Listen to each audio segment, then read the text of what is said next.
स्वागत है आपका हॉर्नबिल टीवी भारत पे। मैं हूं आपके एंकर के क्रिजानियो सोलो। आइए देखते हैं आज की ताज़ा खबर। छत्तीसगढ़ प्रदेश मुखिया ने बिलासपुर एसपी से खास बातचीत की। बिलासपुर में हो रहे अपराधों पर विशेष चर्चा करते हुए संक्षेप में चर्चा की गई। इस दौरान एसपी द्वारा यातायात व्यवस्था में सुधार की बात कही गई। इस खास बातचीत के दौरान एसपी ने बताया कि नाबालिगों को नशे से दूर रखने के लिए चलाया जाएगा अभियान और चाकूबाजी मामले में प्रमुख धाराओं के तहत आगे की कार्रवाई पर भी चर्चा की जाएगी। सिर्फ इतना ही नहीं बल्कि अपडेट के मुताबिक बिलासपुर को 5 एसपी का लाभ भी मिल रहा है। जनता ने इस अभियान को प्रहार नाम दिया। साथ बात करने के लिए हैं बिलासपुर के तेज तर्रार एसपी रजनीश सिंह जी। आज हम जानेंगे कि बिलासपुर में किस तरह वो अपराध को रोकेंगे और किस तरह आगे उनकी रणनीति है कि बिलासपुर को बिना अपराध मुक्त करने के लिए और बिलासपुर में ट्रैफिक व्यवस्था सुधारने के लिए। नमस्कार सर, हॉर्नबिल टीवी में आपका स्वागत है। ये आप जो अपराध घटित जो हो रहा है या आप किस तरीके से बिलासपुर को संवारने का प्रयास करेंगे? देखिए, पुलिस की प्रक्रिया जो होती है कानूनी रूप से रेगुलेशन के हिसाब से सभी हम लोग कार्रवाइयाँ करते हैं। जैसा कि आप सभी देख रहे होंगे कि पुलिस जो है वो crime prevention, crime investigation, crime detection और देन फिर अपने कोर्ट में उसमें संबंधित प्रकरणों में चालान पेश करती है, जिसमें कि अपराधी को उसके किए की सज़ा मिल सके।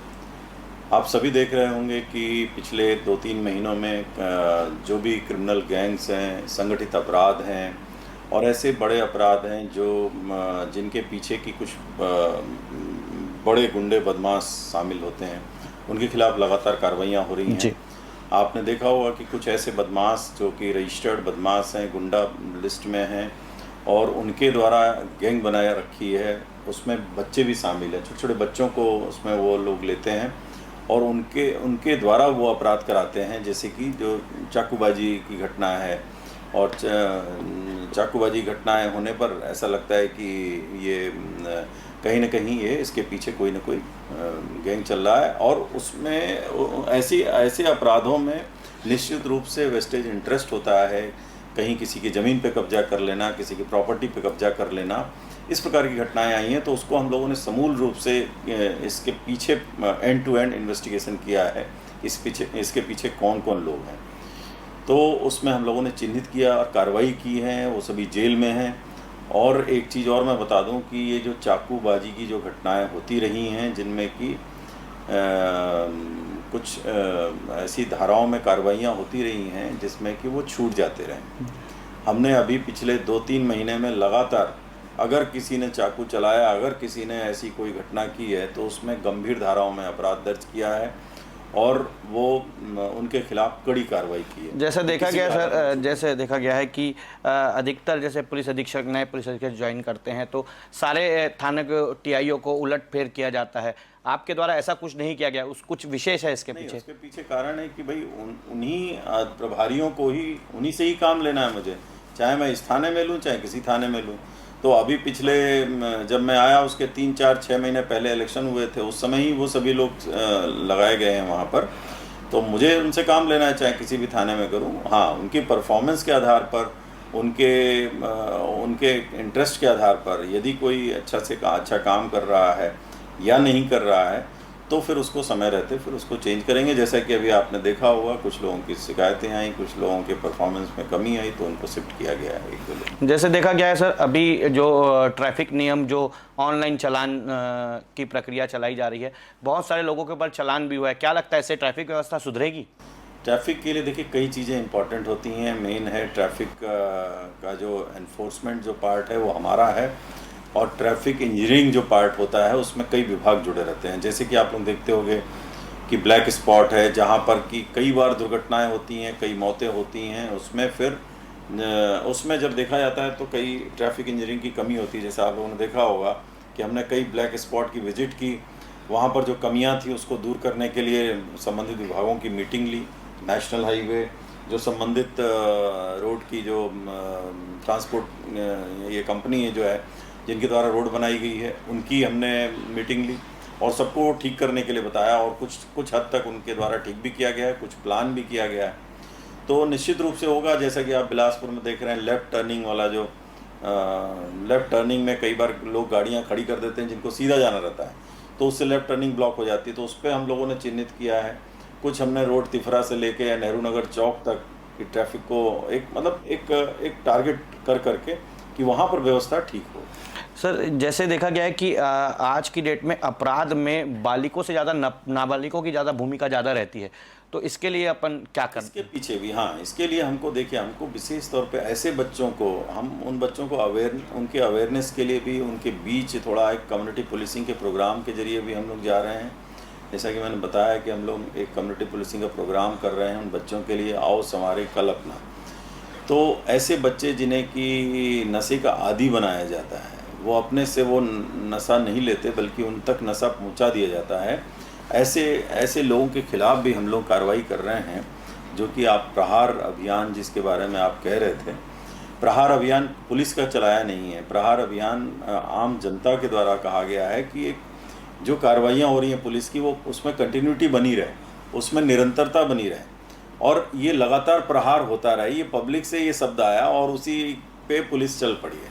जैसे कई बार देखा गया सर, थाने जाने से आम आदमी डरता है, या थाने में कई बार अधिकारी, उच्च अधिकारी बहुत अच्छे हैं, लेकिन जो नीचे का जो स्टाफ है वो मतलब जनता के साथ सहयोग या मेल मिलाप करके नहीं चलता। इसके लिए फ्रेंडली पुलिसिंग के लिए अपन क्या करेंगे?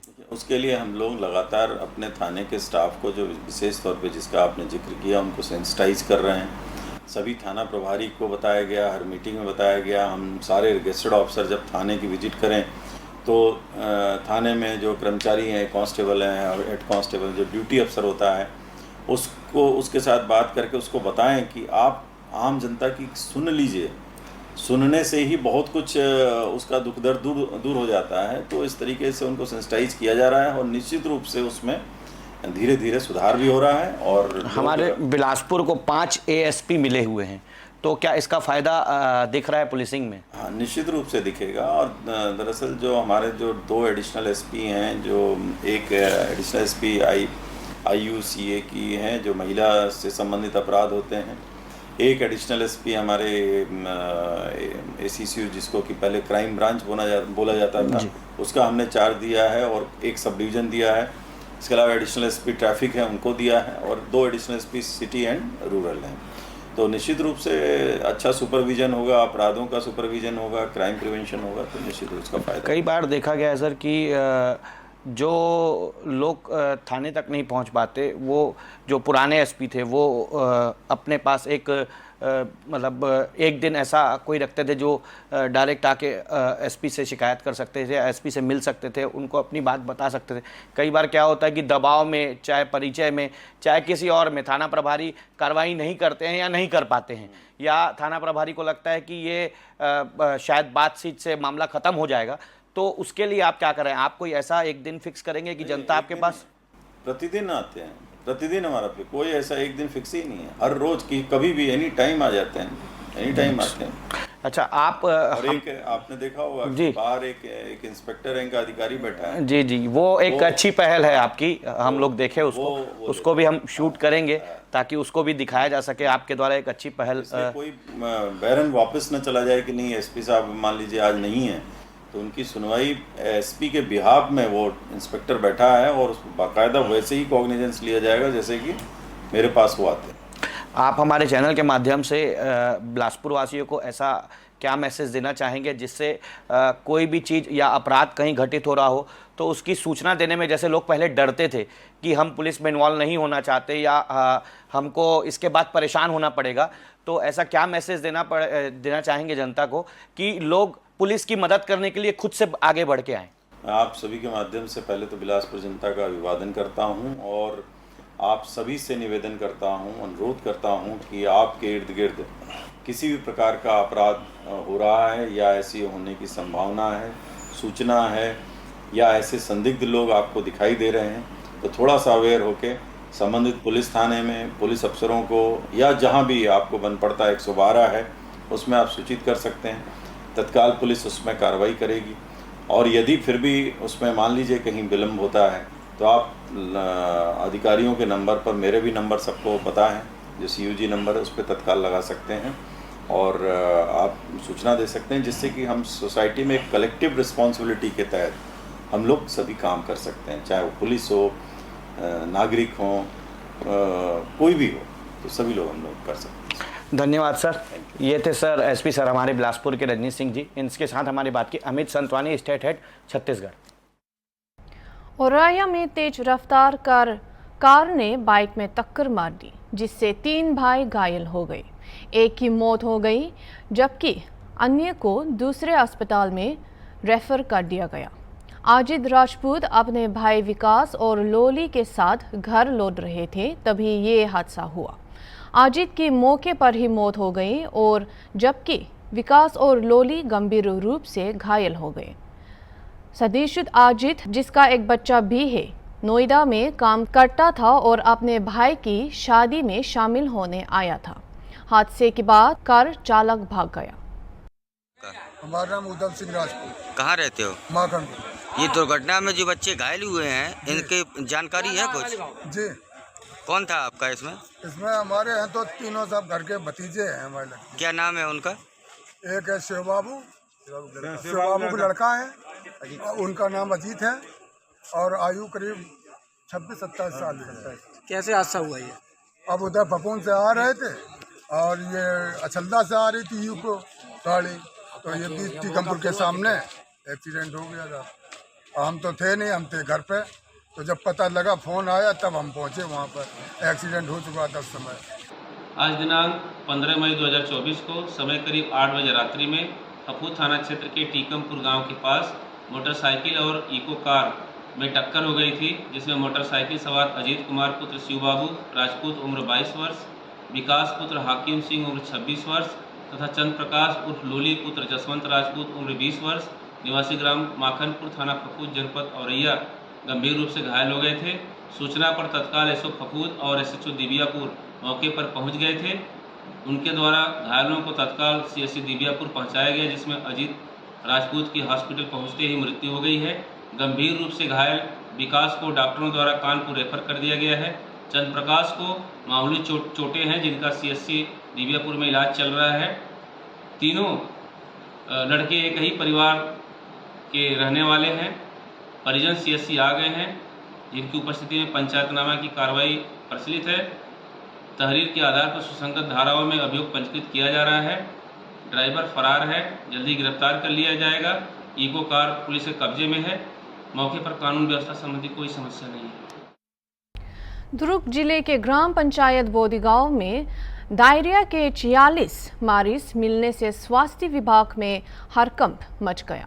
इसमें से एक मरीज का इलाज भिलाई के शंकराचा मेडिकल कॉलेज में चल रहा है और एक मरीज का इलाज ननकट्ठी के UP स्वास्थ्य केंद्र में चल रहा है। वहीं बाकी के डायरिया के मरीजों का घर पर ही उपचार चल रहा है। जहां एक तरफ स्वास्थ्य विभाग का आमला भारी दोपहरी और गर्मी में मुस्तैदी से संक्रमित क्षेत्र का सर्व कर रहा है, वहीं दूसरे ओर ग्राम पंचायत के सरपंच की सहायता से मुनादी करवारक लोगों को पानी उबालकर पीने के लिए जागरूक किया जा रहा है। वहीं जिला प्रशासन का अमला भी नालों की मरम्मत करवाने की जुगाड़ में लगे हुए हैं। वहीं स्वास्थ्य विभाग ने दावा किया है कि प्रभावित क्षेत्र की स्थिति नियंत्रण में है। हमारे जिला परिवार कल्याण स्वास्थ्य अधिकारी और हमारे डॉक्टर बंजारे जो हैं वो हमारे सर्विलेंस अधिकारी हैं, ये इनके साथ इनकी पूरी टीम मिल करके यहाँ आई थी। एक उन्होंने टीम यहाँ पे लगाई है और लगातार उपचार किया जा रहा है। तो हमारे यहाँ पे मेडिकल टीम पहले से ही है और आज जो है कल 40 लोग मिले थे, जिसमें से एक को शंकर अस्पताल में भर्ती कराया गया, बाकी लोग यहीं पे इलाज कर लिए हैं। वो सबकी स्थिति सामान्य है। शंकर अस्पताल में भी जो भर्ती उसकी स्थिति भी सामान्य है। आज नए 6 व्यक्ति और मिले हैं और उनमें से एक को ननकट्टी अस्पताल में भेजा गया है, उनकी स्थिति भी सामान्य है और बाकी लोग को दवाइयाँ दी गई है।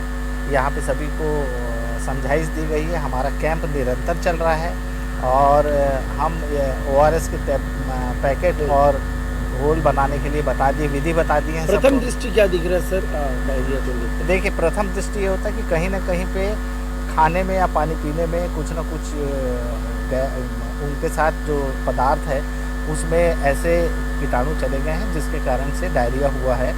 तो इसको रोकथाम करना है। तो हमने सबसे पहले ये देखा कि आसपास जो है पाइप की लाइनें ठीक होना चाहिए, नाली साफ़ होना चाहिए और इसके लिए हमने नगर निगम यहाँ के अधिकारियों को, SDM साहब को और कलेक्टर मैडम को कल ही बता दिया था। वो अधिकारी भी हमारे साथ मिलकर के काम कर रहे हैं। हमारी पूरी टीम जो है, पूरा जिला प्रशासन जो है इसके साथ लगा हुआ है। हमारी यही है कि हम किसी भी तरह से किसी भी मृत्यु को ना होने दें। कांग्रेस के वरिष्ठ नेता और मध्य प्रदेश के पूर्व मुख्यमंत्री दिग्विजय सिंह ने राष्ट्रीय राजनीति में एक महत्वपूर्ण बदलाव देखा। NDA के 400 से अधिक सीटें जिताने के दावा को खारिज कराते हुए सिंह ने भारत गठबंधन का समर्थन किया और राहुल गांधी को प्रधानमंत्री पद की उम्मीदवार के रूप में पेश कराने की भूपेश बघेल की प्रस्ताव का समर्थन किया। उन्होंने कांग्रेस के अलग दृष्टिकोण को उजागर कराते हुए मुद्रास्फीति और बेरोजगारी जैसे महत्वपूर्ण मुद्दों की उपेक्षा कराने के लिए प्रधानमंत्री मोदी की आलोचना की। नरेंद्र मोदी जी, मुझे 50 साल हो गए राजनीति में, मैंने इससे ज्यादा झूठ बोलने वाला राजनीतिक व्यक्ति नहीं देखा। कितना झूठ बोलेंगे, हद कर दी। हाँ, वादे हम लोग करते हैं, हम लोग कुछ अपनी बात कहते हैं, कुछ पूरा होता, कुछ पूरा नहीं हो पाता है, लेकिन लगातार किस प्रकार से झूठ बोल रहे हैं। अब वाराणसी में उन्होंने आंखों में आंसू दबदबाकर उन्होंने कहा कि मैंने कभी हिंदू मुसलमानों के बीच में टकराहट की बात नहीं की है और अगर ऐसा है तो मैं बिल्कुल राजनीति में होने लायक नहीं हूँ। भाई, आपका तो जन्म उसी विचारधारा में हुआ है। जिस प्रकार से आपने पूरे गुजरात में और गुजरात के बाद देश में नफरत पैदा की है, जो नफरत के आधार पर आप हर चुनाव लड़ते हैं, हिंदू मुसलमान की बात करते हैं, यहां तक कि कर्नाटक में तो उनका तक बजरंगबली के नाम से बटन दबाओ।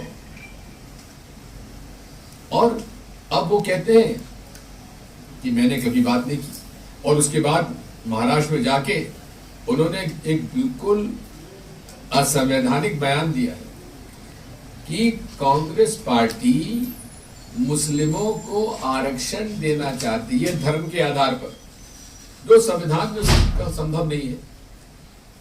फिर कहा कि नहीं, मुस्लिमों के लिए 15% बजट डालना चाहते हैं। ऐसा सोच था कांग्रेस। अरे सोच था, आपको कहां से मालूम पड़ गया सोच? आप मुख्यमंत्री थे, हमारी सरकार थी, तो कुछ न कुछ डॉक्यूमेंट तो होगा जिस पर ये प्रस्ताव लाया होगा। केवल झूठ झूठ झूठ, और झूठ भी इतनी जल्दी बोलते हैं और इतनी कन्विंसिंगली बोलते हैं कि व्यक्तियों को, लोगों को समझने में एक झूठ पता लगता है, तब तक दूसरी झूठ आ जाती है, फिर तीसरी, चौथी, पांचवी, छठी, अनंत है। और मैं समझता हूं कि जो एक फासिज्म का एक तरीका होता है वर्ल्ड ओवर, किसी एक वर्ग को टारगेट करिए कि ये देशद्रोही है, और उसको टारगेट करने के बाद यदि उस समुदाय के खिलाफ कोई भी बिना किसी बात को लेकर उनके साथ अन्याय किया जा रहा है। हेमंत बिस्वा शर्मा, जो आजकल बहुत बड़े प्रवक्ता बन चुके हैं भारतीय जनता पार्टी के, जिस तरह के वो बयान दे रहे हैं, मैं उनको बहुत अच्छी तरह जानता हूं, क्योंकि मैं असम का इंचार्ज रहा हूं 6 साल तक, जब सरकार कांग्रेस पार्टी की थी। इनके खिलाफ अमित शाह जी ने अनेक आरोप लगाए और जेल जाने वाले थे। भाजपा में चले गए, जाने के बाद तो असम के मुख्यमंत्री बन गए भाजपा के। इसी प्रकार अजीत दादा पवार का भोपाल की रैली में सीना ठोक के कहा कि ये मोदी गारंटी है, मैं अजीत दादा पवार ने जो 70,000 करोड़ का घोटाला किया है, इनको मैं जेल भेजूंगा। 3 दिन बाद पता पड़ा कि अजीत दादा पवार चले गए एनसीपी का को तोड़ के उनके साथ, और उसी विभाग के उनका जिस विभाग में 70,000 करोड़ का घोटाला था उसी परिवार को उसी में दे दिया गया विभाग, और वे डिप्टी चीफ मिनिस्टर बन गए, और अब उनके सारे केसेस समाप्त कर दिए गए। तो ये संघ परिवार और मोदी परिवार में ये अब एक तुलनात्मक दृष्टि से मैं समझता हूं कि सभी लोगों को देखना चाहिए। अब वो क्या उनके मन पे क्या बीत रहा होगा मैं नहीं कह सकता, लेकिन इतना जरूर मैं कहूंगा कि आज उनमें भी थोड़ा बहुत सुगबुगाहट है। आखिर में मुझे पूरा विश्वास है उत्तर प्रदेश और बिहार हिंदी स्पीकिंग बेल्ट हमारा है, इसने हमेशा क्रांति को एक का रास्ता दिखाया है पूरे देश को, और ये धीरे धीरे लगने लगा है। First phase, second phase, third phase के बाद लोकसभा चुनावों के बीच कांग्रेस पार्टी ने आज हमारे नेता राहुल गांधी का एक महत्वपूर्ण वीडियो जारी किया। वीडियो में एक स्पष्ट किसान कैद है जहां राहुल गांधी को अमेठी के लोगों के साथ बातचीत कराते हुए देखा जाता है, ये सुनिश्चित कराते हुए कि उनकी धैर्य अच्छी तरह से तैयार है। ये स्थानीय लोगों के साथ उनके वास्तविक जुड़ाव को भी दर्शाता है। ये सारी स्टाइल काटते हो आप? जी जी सर जी, आजकल यही सब चल रही है। अच्छा, और यहाँ पे आके कहते हैं मुझे ऐसा चाहिए? हाँ ऐसा है। और आपके बाल कौन काटता है? हमारे जो काम करते हैं साथ। और अपने काम के बारे में बताओ, कितने घंटे करते हो, कितना पैसा बनता है? अभी बन जाता है 400-500 रुपए, सुबह 7 बजे से रात को 8:30 बजे तक। और कैसे सीखे? सर जी गांव में सरेनी में सीख रहे थे, फिर मुंबई गए। किसने सिखाया? हमारे बड़े भाई। अच्छा, वो भी यही करते हैं? हाँ वो भी करते थे। फिर आप बम्बई गए? हाँ। किसी सैलून में काम किया? हाँ सैलून में सर जी नौकरी कर रहे थे। वो कैसा लगा? सर जी ठीक था, इधर गाँव में अपने इधर ज्यादा सही था। अच्छा, और कितने साल से कर रहे हो? सर जी 2005-6 से कर रहे हैं। अच्छा, दुकान किराए की है? हाँ सर। कितना देते हो किराया? 1500।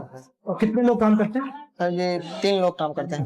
पापा क्या करते थे? बैंक में पीन है। अच्छा, वही पानी वानी देना। आपने वो एक वीडियो देखा जिसमें वो आग लगा देता है हाँ सर। बाल पे? हाँ सर। वो क्या हो रहा है? अरे ड्रामा करते हैं सर जी, उसमें कुछ नहीं। अभी हम लोग 1-2 आते हैं क्लाइंट, बोलते करो तो हमको कुछ पता नहीं है जल जाएगा। जल जाएगा तो फिर गड़बड़ हो जाएगी तो ये जो फैशन बनता है हाँ, कैसे बनता है? अरे सर जी ये सब हीरो लोग सब ये बनाते हैं? हाँ सब क्रिकेटर लोग कटा लेते हैं, तो इधर फिर लोग देखते हैं, कहते हैं भैया ऐसा मुझे चाहिए। हाँ ऐसा चाहिए सर जी, हम लोग परेशान हो जाते हैं नए कटिंग। आप कुछ और काम करना चाहते थे भाई, या यही थी चॉइस आपकी? सर जी हम पढ़े नहीं थे तो फिर यही काम करने। मैंने भारत जोड़ो यात्रा की थी तो गाड़ी बहुत लंबी हो गई थी। हाँ सर जी वो देखे थे हम लोग टीवी में। कितने लोग में बाल काटते दिन में? 10-12-15, संडे के दिन ज्यादा हो जाता है 20-25। अभी के लिए इतना ही, और खबरों के लिए देखते रहिए हॉर्नबिल टीवी।